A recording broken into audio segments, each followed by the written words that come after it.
클라우드에 있는 GPU를 쓰는데 네. 하나의 GPU를 1시간 빌리는데 1달러예요. 뭐 1,000원이라고 계산을 할게요. 네. 2, 3천 개씩 돌리는 거예요, 동시에. 그래서 그렇구나. 3,000개를 동시에 돌린다고 생각하면은 1시간 돌리면은 3,000달러예요. 근데 이거를 10시에 퇴근했어. 아침 6시에 일어나서 확인을 했는데 에러가 났어. 와. 그럼 8시간 지난 거잖아요. 네. 400만 원인데 8시간 3천만 원 날라간 거죠. 인사할 시간도 많습니다. 여러분의 시간을 낭비해드릴 느리지만 쿨한 과학. 랩미팅입니다. 반갑습니다, 교수님들. 반갑습니다. 아, 신경지도 만든 건 너무 역사적이고 좋은데 친구 하나 더 해볼까 할 수 있겠어요? 10년 더 써가지고 기술의 도움이 필요해서 여기서부터 이제 인공지능의 역사를 좀 한번 돌이켜 보면 좋아요. 엠니스트란 데이터죠. 이제 굉장히 유명한 데이터예요. 그래서 0에서 9까지 이제 다른 필기체로 다 적어놓은 걸 집합해서 모아놓은 건데 머신러닝 공부하거나 뭐 딥러닝 모든 통계 분석 가지고 공부할 때 저게 0인지 1인지 2인지 구분해라. 그걸 위한 데이터셋인 거죠. 그렇죠, 그렇죠. 그래서 이제 저거를 이제 남세동 대표님이 이 과정을 너무 잘 설명을 해주셔가지고 맞아요. 얀 레쿤이라고 AI의 4대대가 중 한 분이죠. 튜링 어워드를 받으신 1989년에 그분의 이름을 따서 르넷이라는 게 나와요. 이제 학습을 처음으로 시키신 거죠. 학습을 시켜가지고 0에서 9까지 굉장히 잘 구분해요. 저 당시 컴퓨터를 사실 어떻게 했는지 아마 램이 1에서 4메가바이트 정도였을 것 같은데 메가바이트요? 저기 쓰시는 분들은 그랬을 수 있겠다. 그래서 아마 그게 고사양 컴퓨터였을 네, 것 같아요. 엄청 고사양. 그래서 저걸 가능하게 했고 저게 어디 쓰이냐면 이제 우편 번호 읽는 데 쓰여요. 그때 적용 분야를 찾아야 되니까. 그리고 이제 저거를 더 개발을 하셔가지고 90년 후반으로 넘어가면은 네. 이제 알파벳까지 구분할 수 있게 합니다. 아. 이게 신기한데 이게 끝인가? 그러고 더 뭐가 안 겨울이 나오나? 왔죠. 하고 이제 겨울이 왔죠. 겨울이 오니까 네. 이제 연구는 더 안 되고 근데 어쩌야 되니까 이걸 보통 수표 읽는 데 써요. 글자랑 숫자만 있으니까. 이제 네. AR 겨울에 대해서 제프리 힌튼이 인터뷰한 게 있어요. 인간의 뇌를 모방해서 기계를 만드는 거에 가장 어두웠던 순간이 언제냐고 이제 리포터가 물어보니까 그 당시에 이렇게 대답을 해요. 뇌과학자들이랑 심리학자들은 믿고 있었다. 네. 될 거라고. 근데 컴퓨터 과학자들은 그 레이블된 데이터가 많이 없고 그리고 이제 컴퓨터 성능이 GPU가 나오기 전이니까 안 좋아서 믿지 않았던 사람들이 있었던 것 같다. 그리고 아까도 말했다시피 그거 이상 발전을 못했어요. 근데 그때 뭐 서포트 벡터 머신이라든지 그런 알고리즘들이 조금 더 향상된 그 성능을 보이니까 사람들이 이거 왜 하지? 수학적으로 증명된 방법이 있는데. 해가지고 이제 겨울이 왔는데 이제 그 겨울을 깨신 분이 저 제프리 힌튼이죠. 맞아요. 노벨 물리학상 수상자이신 제프리 힌튼께서 대표님 말을 빌리면은 다양한 특효약을 들여오시고 GPU가 나오면서 모든 챌린지들 1등을 찍어버리십니다. 그렇죠. 여기서 봐야 되는 건 지금까지는 전자현미경 사진을 줬을 때 경계선을 찾는 걸 못하죠. 고작해야 0에서 9까지 구분하고 알파벳 구분할 수 있는데 그걸 어떻게 구분을 해요? 2010년쯤 와서 이제 새로운 데이터셋이 나와요. 그게 이제 이미지넷이라는 데이터죠. 네. AI가 더 발전을 해서 그리고 이게 단순히 2개에서 구분하는 게 아니라 1000개의 다양한 사진들을 각각의 레이블로 구분을 해라.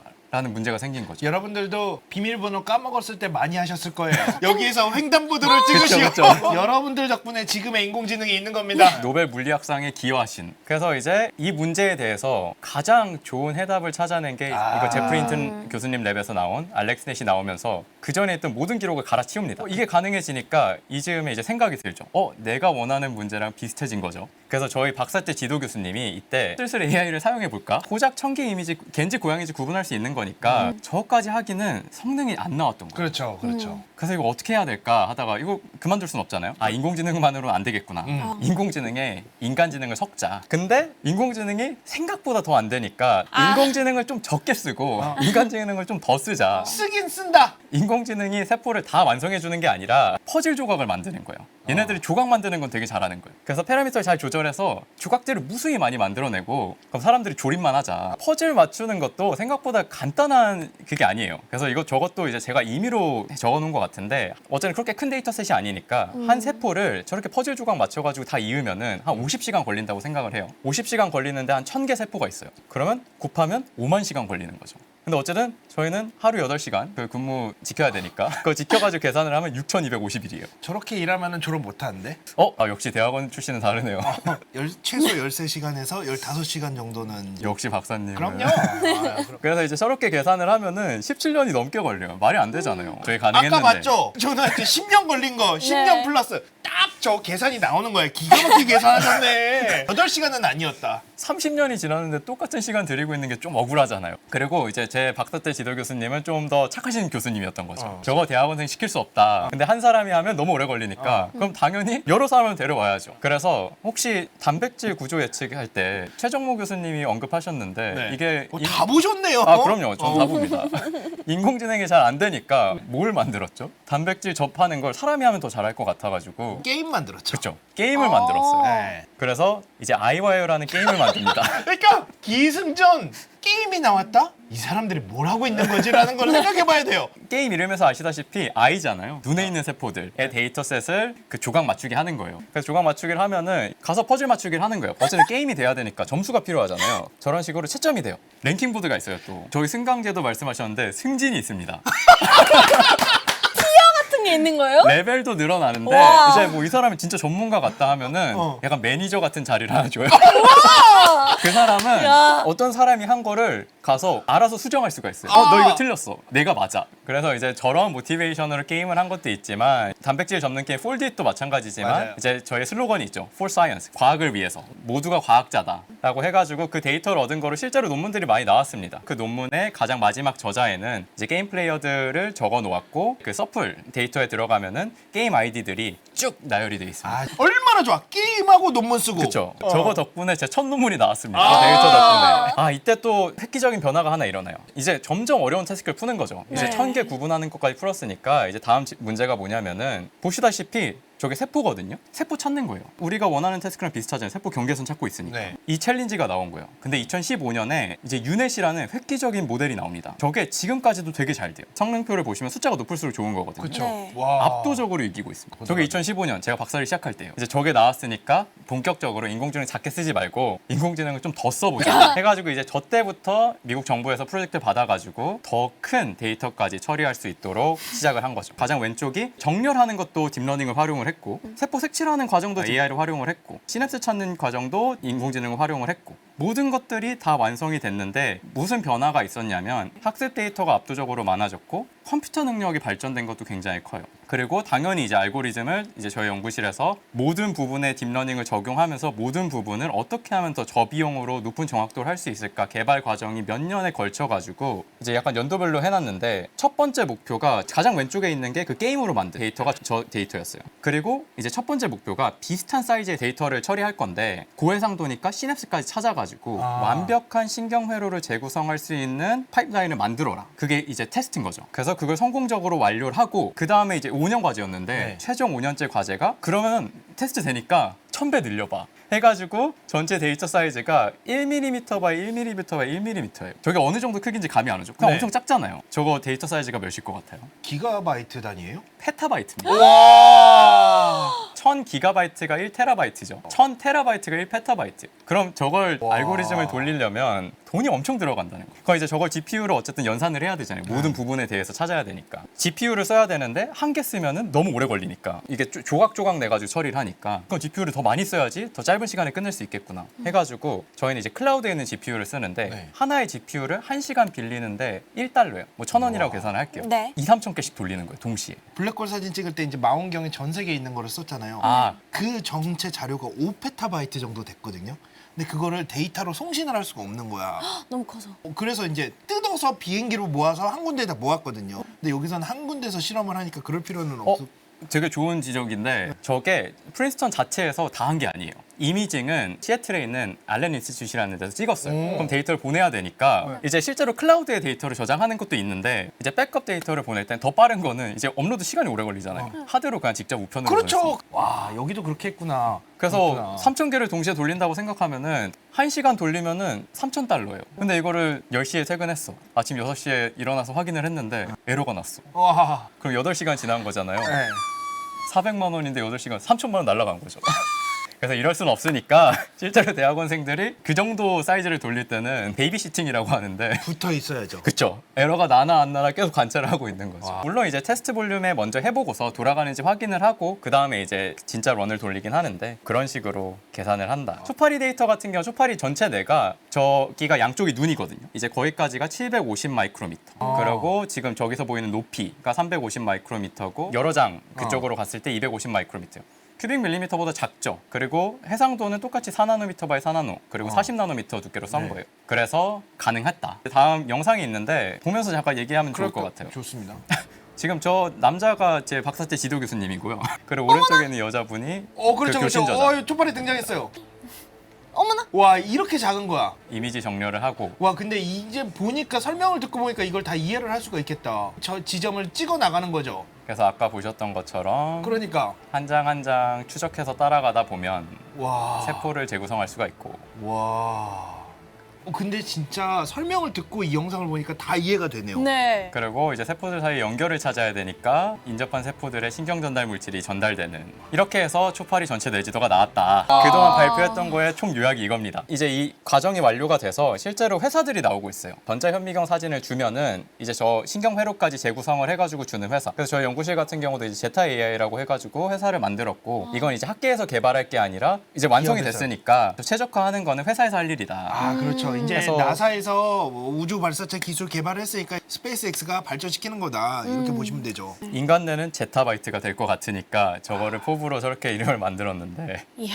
그래서 이제 시퀀싱처럼 어떻게 보면 이 신경 회로를 만드는 게 더 쉬워질 수도 있겠죠. 파리 다음에는 또 뭐가 될까? 모기가 될까? 뭐 제브라피쉬도 있고 쥐도 있고. 근데 아직 끝이 아니에요. 인공지능을 많이 키우긴 했는데 네. 여전히 인간지능이 있긴 하죠. 저걸 지울 수 있으면 좋겠는데 네. 안타깝게도 지울 수가 없어요. 정확도가 많이 높아졌어요. 이제 퍼즐 조각 만들지도 않고 웬만한 세포 모양을 직접 만들어내요, 인공지능이. 근데 아쉽게도 AI는 완벽하지 않아요. 가장 왼쪽에 보이시는 것처럼 돌기 하나가 끊어질 수도 있고 너무 네. 얇으니까 이제 뭐 이미지에서 잘 안 보였거나 아니면은 뭐 신경 줄기 하나가 중간에 끊어져 있을 수도 있는 거고 이제 반대로 끊어지는 거 말고 인접한 세포가 세포막이 잘 구분이 안 돼서 하나로 하나- 붙일 수 있는 그렇죠. 거. 생물학이 사실 굉장히 노이즈한 시스템이잖아요. 맞아요. 그래서 이 하나의 오류도 잘 봐야 돼. 생물학에서 하나의 오류는 끝에 완전히 다른 결과를 나올 수도 있기 때문에 이게 진짜 노이즈 때문에 그런 건지 아니면 실제 저희 기술의 실수 때문에 그런 건지 구분이 안 되니까 네. 그만큼 정확한 데이터를 가지고 분석을 해야지 잘할 수가 있는 거죠. 그렇죠. 이제 과학자로서 네. 저걸 믿을 수 없다. 더 정확하게 해야 된다 해가지고 한 과정이 더 있어요. 이제 휴먼 프리프리딩이라 해가지고 사람이 직접 교정하는 거예요. 근데 이제 퍼즐 맞추기랑은 좀 달라요. 이제 에러 찾는 것도 어려워요. 그 위치를 찾아야 되잖아. 줄기 따라가면서 어디 끊겨 있는 데 있나 어디 합쳐져 있는 데 있나 봐야 되는 거예요. 근데 대신 거의 완성돼 있으니까 고치기만 하면 돼서 조금 더 쉬워지긴 했죠. 보는 거 자체도 십몇만 개라면서요. 정확한 데이터가 필요하고 이제 초파리 데이터는 전자현미경 사진 보는 게 좀 더 전문 지식이 필요해요. 그래서 뭘 했냐면 전 세계에 초파리 연구하는 사람 많으니까 당신들이 관심 있는 세포가 있고 회로가 있지 않겠냐. 우리 데이터 다 공개해 줄 테니까 원하는 세포나 회로가 있으면 그거는 직접 수정해라 하고 플랫폼을 만든 거예요. 두 가지 중요한 점이 있는데 네. 첫 번째는 저 교정하는 것도 말이 쉽지 붙어 있는 거를 떼는 것도 사실 쉬운 게 아니고 떨어져 있는 걸 붙이는 것도 그렇게 쉬운 일이 아니에요. 그래서 그거를 개발했다는 것도 첫 번째 의미고 두 번째는 여러 사람이 동시에 수정을 하고 있는 거를 계속 데이터베이스를 업데이트해야 되잖아요. 동시에 수정을 했는데 서로 수정을 해버리니까 안 맞아버리는 수가 있을 수도 있는 거죠. 네. 그 시스템을 만든 것도 의미가 있는 거죠. 그래서 그 플랫폼을 만들어 가지고 나온 게 이제 2019년의 논문이었고 이제 그걸 이용해서 교정을 시작해 가지고 완성된 게 이제 이번에 공개가 된 초파리 전체 뇌지도. 그래서 아까 말했듯이 가장 정확한이라고 주장을 하고 싶은 수정 과정까지 거쳤으니까. 그래서 실제로 예상을 해보면은 이 경우에는 한 사람이 그 모든 수정을 다 했으면은 33년이 걸렸을 거라고 예상을 했어요. 네. 하루 몇 시간 근무인지는 저도 모르겠어요. 근데 이거 8시간 가만히 앉아서 보고 있는 거 진짜 고문이에요. 뭐 그럼 다른 동물들은 없냐? 다시 예쁜 꼬마 선충으로 돌아가면 이제 친구들을 할 수가 있어요. 그래서 원래는 자웅동체만 신경계가 발견이 돼 있는데 이제 수컷들의 신경계도 발견을 했고 예쁜 꼬마 선충은 자웅동체가 있고 수컷이 있으면 암컷이 있는 게 아니고 그래서 또 더 많은 친구들을 할 수 있는데 이제 발생 단계가 있으니까 발생 단계별로도 이제 커넥텀 데이터를 얻을 수가 있고 이제 그러면 당연히 사람들은 척추동물 정도는 해야지. 그래서 척추동물도 있어요. 이제 전체 뇌지도가 있지는 않고 아까도 말했다시피 초파리가 유일하니까 그래서 척추동물 같은 경우는 이제 가장 먼저 와. 지벌피쉬가 있죠. 제가 원래 투명해가지고 성체 때는 좀 덜 투명한데 연구가 많이 되는 나름의 척추동물 중에 모델 동물이에요. 그래서 거기에 일부 신경회로도 돼 있고 근데 제벌피쉬도 여러 가지 데이터가 있어요. 지금 저건 제가 예시로 하나만 가져온 거고 생쥐들도 있죠. 뭐 아까 게임으로 만든 생쥐의 망막세포들 제 일부를 가져온 거고 이제 생쥐 시각피지 큐빅 밀리미터 데이터예요. 그럼 사람은 항상 모든 분들이 질문을 해주세요. 사람 있습니다. 있어요? 일부가 있어요. 이제 사람의 대뇌 피질의 일부를 이것도 마찬가지로 전체 사이즈는 큐빅 밀리미터예요. 근데 이제 사람 같은 경우는 세포가 크잖아요. 그리고 피질이 6개 레이어로 이루어져 있는데 네. 뇌도 크잖아요. 그러니까 이게 6개 레이어를 다 포함하려면 길쭉하게 찍어야 되니까 근데 전체 볼륨은 큐빅 밀리미터 똑같거든요. 저걸 가지고 과학적 분석을 하기에는 제약이 있는 거죠. 잘리니까. 세포 개수는 생각보다 적어요. 이게 큰 볼륨인데도 57,000개밖에 없어요. 당연히 윤리적인 문제 때문에 사람 데이터를 얻기 힘든 것도 있지만 이제 저런 문제 때문에 사람 데이터를 가지고는 과학을 하기가 힘들어지는 것도 있어요. 너무 일부만 가지고 판단을 해야 되니까. 저 조그만 거에 사이즈가 57,000개가 들어있는 거예요? 그렇죠. 근데 시냅스가 미쳤네요. 세포가 큰 만큼 시냅스도 많이 가지고 있는 거죠. 이게 세포체가 들어있는 애들이 있고 그럼 이제 걔가 세포인 줄 아는데 이제 밖에 세포체가 있는데 우리 볼륨 안에는 줄기들만 있는 거예요. 그런 애들도 있을 수가 있으니까 시냅스는 사실 그런 줄기들 안에 시냅스도 있을 거 아니에요. 그래서 좀 더 많을 수도 있지 않을까. 근데 이거 한번 확인을 해봐야 될 것 같아요. 아, 근데 진짜 저 1mm짜리에 1억 5천만이면은 근데 저기 피질이잖아요. 안은 또 어마어마할 거 아니에요. 와. 그럼 이 내지도 가지고 무엇을 할 수 있을까? 이제 아까 9개 논문 나왔다 그랬잖아요. 그중에 이제 한 논문에 있는 결과 일부를 예시로 가져왔어요. 지난달에 기사가 나오고서 기사를 보다가 댓글에 이거 너무 웃겨가지고 너무 맞는 질문인 거예요. 일단 데이터 사이즈가 커가지고 좀 쉽지 않을 것 같고 두 번째가 초파리가 굉장히 좋은 모델 동물이에요. 유전학적으로 굉장히 잘 밝혀져 있고 툴들이 많이 있다 보니까 뭘 할 수 있냐면 세포 하나하나를 타겟할 수가 있어요. 저렇게 형광으로 볼 수도 있고 세포를 자극할 수도 있고 신호를 측정할 수도 있고 해가지고 이제 저 기술과 함께 이 뇌의 지도가 결합이 된다면 할 수 있는 게 더 많아지니까 그래서 이제 초파리 뇌지도를 하게 된 거죠. 이제 뭘 하는 거냐면 초파리가 공 같은 걸 걸어 다니는 거예요. 오른쪽 두 칼럼만 볼 거예요. FG라는 뉴런이랑 BRK라는 세포들을 볼 건데 거기를 자극하고 있는 거예요. 쟤네들이 뭐 하는 애들이냐면 멈추는 걸 유도하는 애들이. 왼쪽에 빨간 불빛 켜졌다 꺼졌다 하잖아요. 켜지면 자극을 해서 얘네들이 멈춰요. 근데 좀 희한한 게 다르게 멈춰요. FG를 자극했을 때는 약간 엉금엉금 기어가듯이 멈추고 BRK를 자극했을 때는 굳어버리는 듯이 멈춰요. 그러네요. 여기 이 논문에서 답하고 싶은 질문은 이 멈추는 행동들이 어떻게 나타나는지. 이게 아까 처음에 그 블랙박스에서 하고 싶었던 얘기죠. 네네네네. 그리고 두 번째는 왜 두 가지 다른 형태로 멈춰야 되는가? 뇌지도가 없으면은 세포 하나하나를 조작할 수가 있으니까 저런 건 가능해요. 저 세포들이 멈추는 거를 유도하는구나. 그래서 저 위에 그래프를 보시면 FG랑 BRK 같은 경우는 Y축이 움직인 거리거든요. 0이죠. 멈춰가지고 움직이지 못하는 거예요. 그래서 저거 멈췄는데 근데 이게 어떻게 저거 멈추는 걸 할 수 있을까를 하면은 지도가 없으니까 할 수 있는 게 뭐 근처 뉴런들 뭐 자극해보고 확인해보고 뭐 그러는 거밖에 없는 거예요. 근데 무수히 많은 세포들이 있는데 너무 어렵잖아요. 이제 이거를 해결해주는 게 뇌지도인 거죠. 저희가 가지고 있는 건 시냅스 수준의 전체 뇌지도잖아요. 그래서 저기 보시면 FG라는 세포가 어디랑 연결되는지 다 파악을 할 수가 있죠. 그렇죠. 저게 첫 번째 뇌지도의 의의고 전체 뇌지도를 갖고 있으니까 가능한 일이고 시냅스까지 알 수가 있으니까 뭘 할 수 있냐면 이걸 컴퓨터 시뮬레이션을 할 수가 있어요. 그래서 얘가 어디서 어떤 세기로 연결되어 있는지를 알 수가 있으니까 저 회색 동그라미를 자극하면은 실제로 초록색 세포랑 파란색 세포에서 신호가 나오는 거를 확인을 할 수가 있다는 거죠. 그러면 직접 실험을 하지 않아도 수학적으로 이 세포를 자극했을 때 어떤 세포가 반응을 하는지를 알 수가 있다는 뜻이죠. 그래서 얘네들이 공통적으로 연결되어 있는 애들을 찾았는데 저 두 번째 별표 쳐져 있는 BDN2라는 세포 보이시죠? 저게 컴퓨터 시뮬레이션 돌렸는데 파란색일수록 반응이 없다는 거고 초록색일수록 반응이 있다는 거. 근데 쟤네들이 동시에 연결이 돼 있으니까 얘네들 걷는 거에 주관하는 세포들인 것 같은데 근데 아까 멈추는 행동이 달랐잖아요. 그렇죠. 근데 쟤네 반응도 하나는 억제돼 있고 하나는 흥분돼 있으니까 쟤네가 그 차이를 유발하는 애가 아닐까라는 수학적 모델을 세우고 가설을 세운 거죠. 근데 수학적 모델은 모델일 뿐 실험으로 검증을 해야죠. 그렇죠. 실험적으로 검증을 할 수 있죠. 초파리는 조작 가능하니까. 그래서 저기 가장 오른쪽을 보시면 그루밍을 할 때 액티베이션 한다고 적혀 있잖아요. 앞발 비비는 거. 이걸 하려면은 멈춰야 돼요. 안정적인 자세에 멈춰서 해야 되니까 실제로 이거 할 때 멈춰 있어요. 그러니까 저걸 하게끔 유도를 해요. 파우더를 막 뿌려서 얘가 걷는 거에 주관하는 세포인지 우리가 가설을 세웠으니까 만약에 맞으면 이거 멈추고 움직이겠지. 아무리 파우더가 있어도. 했더니 실제로 저 그래프가 보여주는 게 실제 속도가 굉장히 올라가네요. 움직이니. 그래서 그 가설이 실험적으로 맞구나. 근데 차이가 나는 거는 그럼 왜 차이가 날까? 실제로 다른 행동이 다른 상황에서 나타나는 게 아닐까? 해가지고 이것도 전체 뇌지도가 있으니까 가능한 거예요. 오른쪽 밑에 보시면 FG랑 BDN2 보이시죠? 쟤네들은 같이 그 역할을 하는 회로에 있는데 뒤를 쭉 따라가 보니까 입력값이 뭘까? 음식을 인식하는 세포들이랑 연결이 돼 있는 거예요. 음식 먹으려면 어떻게 해야 되죠? 멈춰야죠.